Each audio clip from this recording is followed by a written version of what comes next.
मजदूरों के बीच मौजूद फासला उनके पहनावे और व्यवहार में भी साफ दिखाई देता था।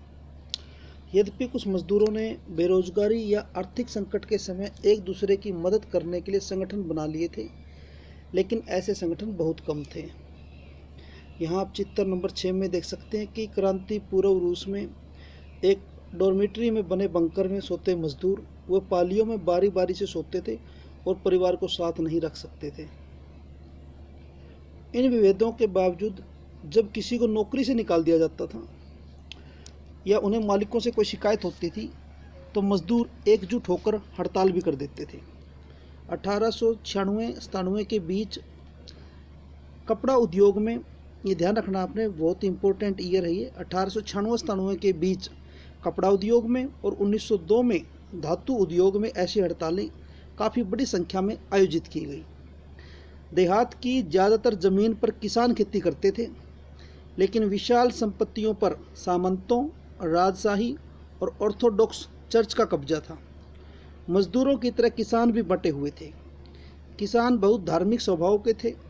इक्का दुक्का अपवादों को छोड़ दिया जाए तो वे सामंतों और नवाबों का बिल्कुल सम्मान नहीं करते थे। नवाबों और सामंतों को जो सत्ता और हैसियत मिली हुई थी वह लोकप्रियता की वजह से नहीं, बल्कि जार के प्रति, जो वहाँ का शासक थे, रूस के जो राजा थे उनको जार बोलते थे। जार निकोलस द्वितीय 1917 की जो क्रांति हुई थी उस समय जार निकोलस द्वितीय वहाँ का राजा था, बल्कि जार के प्रति उनकी निष्ठा और सेवाओं के बदले में मिली थी। यहाँ की स्थिति फ्रांस जैसी नहीं थी। मिसाल के तौर पर फ्रांसीसी क्रांति के दौरान ब्रिटेनी के किसान न केवल नवाबों का सम्मान करते थे, बल्कि उन्होंने नवाबों को बचाने के लिए बाकायदा लड़ाइयाँ भी लड़ी। इसके विपरीत रूस के किसान चाहते थे कि नवाबों की ज़मीन छीनकर किसानों के बीच बांट दी जाए। बहुधा वह लगान भी नहीं चुकाते थे। कई जगह तो जमींदारों की हत्या भी की जा चुकी थी। 1902 में दक्षिणी रूस में ऐसी घटनाएं बड़े पैमाने पर घटी। 1905 में तो पूरे रूस में ही ऐसी घटनाएं घटने लगी। रूसी किसान यूरोप के बाकी किसानों के मुकाबले एक और लिहाज से भी भिन्न थे। यहाँ के किसान समय समय पर सारी ज़मीन को अपने कम्यून को सौंप देते थे और फिर कम्यून ही प्रत्येक परिवार की ज़रूरत के हिसाब से किसानों को ज़मीन बांटता था। ये हम साइड में देख लेते हैं, स्रोत क्या में दिया हुआ है। उस समय के समाजवादी कार्यकर्ता अलेक्जेंडर सलियापनिकोव के वक्तव्य से पता चलता है कि बैठकें कैसे आयोजित की जाती थी। एक एक कारखाने और दुकान में जाकर प्रचार किया जाता था। अध्ययन चक्कर भी चलाए जाते थे। संबंधित मामलों पर कानूनी बैठकें भी बुलाई जाती थी। लेकिन इस गतिविधि को मजदूर वर्ग की मुक्ति के व्यापक संघर्ष में बड़ी निपुणता से पिरो दिया जाता था। गैर कानूनी बैठकें ज़रूरत के वक्त फ़ौरन आयोजित कर ली जाती थी, लेकिन लंच के दौरान, शाम को फाटक के बाहर, यार्ड में या कई मंजिला इमारतों की सीढ़ियों में व्यवस्थित ढंग से बैठकें आयोजित की जाती थी। सबसे जागरूक मजदूर दरवाजे के पास पलक का काम संभालते थे और मुहाने पर पूरी भीड़ इकट्ठा हो जाती थी। वहाँ सबके सामने एक आंदोलनकारी खड़ा होता था। मालिक टेलीफोन पर पुलिस को इस बारे में जानकारी देते, लेकिन जब तक पुलिस पहुँचती थी तब तक भाषण पूरे हो चुके होते थे और ज़रूरी फैसले ले लिए जाते थे। ये अलेक्जेंडर सलियापनिकोव की पुस्तक है on the eve of 1917 reminiscences from the revolutionary underground. आगे कहता है ये, रूस में समाजवाद। 1914 से पहले रूस में भी सभी राजनीतिक पार्टियां गैरकानूनी थी। मार्क्स के विचारों को मानने वाले समाजवादियों ने 1898 में, ये ध्यान रखना बहुत इंपॉर्टेंट ईयर है, 1898 में Russian social democratic workers party, रूसी सामाजिक लोकतांत्रिक श्रमिक पार्टी का गठन किया था। सरकारी आतंक के कारण इस पार्टी को गैर कानूनी संगठन के रूप में काम करना पड़ता था। इस पार्टी का एक अखबार निकलता था, उसने मजदूरों को संगठित किया था और हड़ताल आदि कार्यक्रम आयोजित किए थे। कुछ रूसी समाजवादियों को लगता था कि रूसी किसान जिस तरह समय समय पर ज़मीन बांटते हैं उससे पता चलता है कि स्वाभाविक रूप से समाजवादी भावना वाले लोग हैं। इसी आधार पर उनका मानना था कि रूस में मजदूर नहीं बल्कि किसान ही क्रांति की मुख्य शक्ति बनेंगे। वे क्रांति का नेतृत्व करेंगे और रूस बाकी देशों के मुकाबले ज़्यादा जल्दी समाजवादी देश बन जाएगा। 19वीं सदी के आखिर में रूस के ग्रामीण इलाकों में समाजवादी काफ़ी सक्रिय थे। सन 1900 में उन्होंने सोशलिस्ट रेवोल्यूशनरी पार्टी, समाजवादी क्रांतिकारी पार्टी का गठन कर लिया। इस पार्टी ने किसानों के अधिकारों के लिए संघर्ष किया और मांग की कि सामंतों के कब्जे वाली ज़मीन फौरन किसानों को सौंपी जाए। किसानों के सवाल पर सामाजिक लोकतंत्रवादी खेमा समाजवादी क्रांतिकारियों से सहमत नहीं था। लेनिन का मानना था कि किसानों में एकजुटता नहीं है, वो बंटे हुए हैं। कुछ किसान गरीब थे तो कुछ अमीर, कुछ मजदूरी करते थे तो कुछ पूंजीपति थे जो नौकरों से खेती करवाते थे। इन आपसी विभेदों के चलते वे सभी समाजवादी आंदोलन का हिस्सा नहीं हो सकते थे। सांगठनिक रणनीति के सवाल पर पार्टी में गहरे मतभेद थे।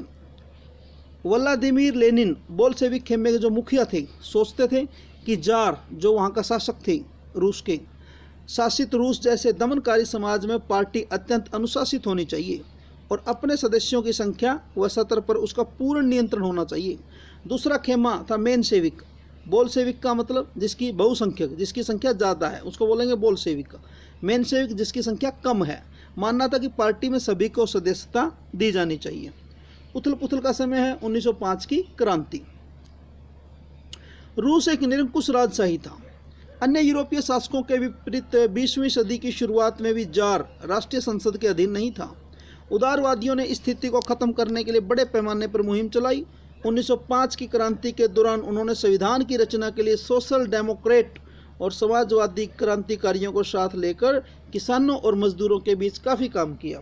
रूसी साम्राज्य के तहत उन्हें राष्ट्रवादियों जैसे पोलैंड में और इस्लाम के आधुनिकीकरण के समर्थक जदीदियों मीन्स मुस्लिम बहुल इलाकों में का भी समर्थन मिला। रूसी मजदूरों के लिए 1904 का साल बहुत बुरा रहा। जरूरी चीज़ों की कीमतें इतनी तेज़ी से बढ़ी कि वास्तविक जो वेतन है उसमें 20% तक की गिरावट आ गई। उसी समय मजदूर संगठनों की सदस्यता में तेज़ी से वृद्धि हुई। जब 1904 में गठित की गई असेंबली ऑफ रशियन वर्कर्स, रूसी श्रमिक सभा के 4 सदस्यों को प्यूतिलो आयरन वर्कर्स में जो फैक्ट्री है मैं उनकी नौकरी से हटा दिया गया,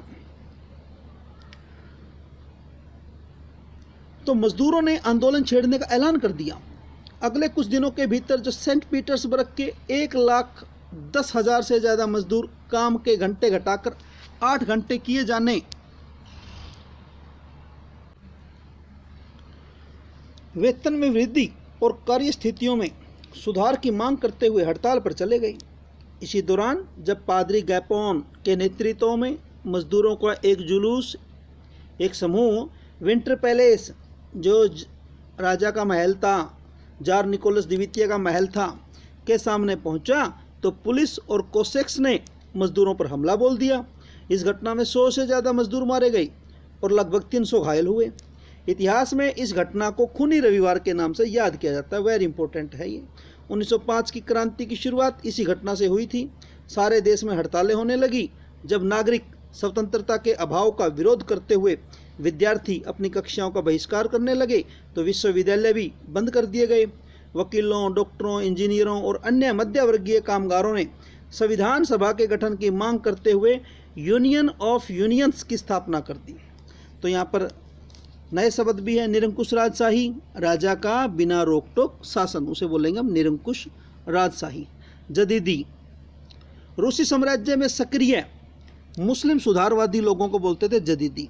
वास्तविक वेतन, यह इस बात का पैमाना है कि किसी व्यक्ति के वेतन से वास्तव में कितनी चीजें खरीदी जा सकती है।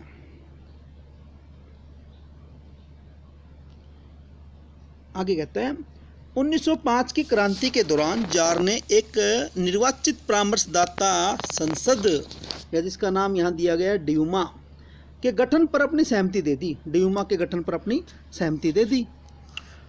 क्रांति के समय कुछ दिन तक फैक्ट्री मजदूरों की बहुत सारी ट्रेड यूनियनें और फैक्ट्री कमेटियां भी अस्तित्व में रही। 1905 के बाद ऐसी ज़्यादातर कमेटियां और यूनियनें अनधिकृत रूप से काम करने लगी क्योंकि उन्हें गैर कानूनी घोषित कर दिया गया था। राजनीतिक गतिविधियों पर बाहरी पाबंदियां लगा दी गई। जार ने पहली ड्यूमा को मात्र 75 दिन के भीतर और पुनर्निर्वाचित दूसरी ड्यूमा को 3 महीने के भीतर बर्खास्त कर दिया। आप देखिए कितनी जल्दी ड्यूमा को जार बर्खास्त कर रहा है। वह किसी तरह की जवाबदेही या अपनी सत्ता पर किसी तरह का अंकुश नहीं चाहता था, कोई भी नहीं चाहता, और फिर राजा लोग तो बिल्कुल भी नहीं चाहते। उसने मतदान कानूनों में फेरबदल करके तीसरी ड्यूमा में रूढ़िवादी राजनेताओं को भर डाला, उदारवादियों और क्रांतिकारियों को बाहर रखा गया। पहला विश्व युद्ध और रूसी साम्राज्य। 1914 में दो यूरोपीय गठबंधनों के बीच युद्ध छिड़ गया। एक खेमे में जर्मनी, ऑस्ट्रिया और तुर्की, जिनको हम केंद्रीय शक्तियां बोलेंगे, केंद्रीय शक्तियां जिनको बोला जाता है, थे। तो दूसरे खेमे में फ्रांस, ब्रिटेन व रूस, और बाद में इसमें इटली और रोमानिया भी इस खेमे में शामिल हो गए थे। इन सभी देशों के पास विशाल वैश्विक साम्राज्य थे, इसलिए यूरोप के साथ साथ यह युद्ध यूरोप के बाहर भी फैल गया था। इसी युद्ध को पहला विश्व युद्ध कहा जाता है। इस युद्ध को शुरू में रूसियों का काफ़ी समर्थन मिला, जनता ने जार का साथ दिया, लेकिन जैसे जैसे युद्ध लंबा खिंचता गया, जार ने ड्यूमा में मौजूद मुख्य पार्टियों से सलाह लेना छोड़ दिया। उसके प्रति जन समर्थन कम होने लगा। जर्मनी विरोधी भावनाएं दिनों दिन बलवती होने लगी। जर्मनी विरोधी भावनाओं के कारण ही लोगों ने सेंट पीटर्सबर्ग, जो शहर था वहाँ का, उसका नाम बदलकर पेट्रोग्राद रख दिया, क्योंकि सेंट पीटर्सबर्ग जर्मन नाम था। जारीना, जो जार की पत्नी थी, महारानी थी, अलेक्सांद्रा के जर्मन मूल का होने और उसके घटिया सलाहकारों, खास तौर से रासपुतीन, जो एक सन्यासी था, रासपुतीन नाम के सन्यासी ने राजशाही को और अलोकप्रिय बना दिया था। क्योंकि जो जार की पत्नी थी जारीना, वो रासपुतीन के कहने से चलती थी, और जो जार निकोलस द्वितीय था वो उसकी पत्नी कहने से चलता था। तो इस प्रकार हम ये देख रहे हैं यहाँ पर कि जो ये रासपुतीन नामक सन्यासी है, इसने राजशाही को आम जनता में और भी ज़्यादा गिरा दिया, और भी ज़्यादा अलोकप्रिय बना दिया। प्रथम विश्व युद्ध के पूर्वी मोर्चे पर चल रही लड़ाई पश्चिमी मोर्चे की लड़ाई से भिन्न थी। पश्चिम में सैनिक पूर्वी फ्रांस की सीमा पर बनी खाइयों से लड़ाई लड़ रहे थे, जबकि पूर्वी मोर्चे पर सेना ने काफ़ी बड़ा फासला तय कर लिया था। इस मोर्चे पर बहुत सारे सैनिक मौत के मुंह में जा चुके थे। सेना की पराजय ने रूसियों का मनोबल तोड़ दिया था। 1914 से 1916 के बीच जर्मनी और ऑस्ट्रिया में रूसी सेनाओं को भारी पराजय झेलनी पड़ी। 1917 तक 70 लाख लोग मारे जा चुके थे। पीछे हटती रूसी सेनाओं ने रास्ते में पड़ने वाली फसलों और इमारतों को विनष्ट कर डाला, ताकि दुश्मन की सेना वहां टिक न सके। फसलों और इमारतों के विनाश से रूस में 30 लाख से ज़्यादा लोग शरणार्थी हो गई। इन हालात ने सरकार और जार दोनों को अलोकप्रिय बना दिया। सिपाही भी युद्ध से तंग आ चुके थे, अब वो लड़ना नहीं चाहते थे। आप ये चित्र देख सकते हैं रूसी सैनिकों का। चित्र नंबर 7। पहले विश्व युद्ध के दौरान रूसी सिपाही, शाही जो रूसी सेना थी, जो जार की सेना थी, उसको रूसी स्टीम रोलर कहा जाता था। रूसी स्टीम रोलर यह दुनिया की सबसे बड़ी सशस्त्र सेना थी। जब इस सेना ने अपनी निष्ठा बदलकर क्रांतिकारियों को समर्थन देना शुरू कर दिया, तो जार की सत्ता भी ढह गई। युद्ध से उद्योगों पर भी बुरा असर पड़ा। रूस के अपने उद्योग तो वैसे भी बहुत कम थे, अब तो बाहर से मिलने वाली आपूर्ति भी बंद हो गई, क्योंकि बाल्टिक समुद्र में जिस रास्ते से विदेशी औद्योगिक सामान आते थे, उस पर जर्मनी का कब्जा हो चुका था। यूरोप के बाकी देशों के मुकाबले रूस के औद्योगिक उपकरण ज़्यादा तेज़ी से बेकार होने लगे। 1916 तक वहाँ की रेलवे लाइन टूटने लगी। अच्छी सेहत वाले मर्दों को युद्ध में झोंक दिया गया। देश भर में मजदूरों की कमी पड़ने लगी और ज़रूरी सामान बनाने वाली छोटी छोटी वर्कशॉप ठप होने लगी। ज़्यादातर अनाज सैनिकों का पेट भरने के लिए मोर्चे पर भेजा जाने लगा। शहरों में रहने वाले लोगों के लिए रोटी और आटे की किल्लत पैदा हो गई। 1916 की सर्दियों में रोटी की दुकानों पर अक्सर दंगे होने लगे।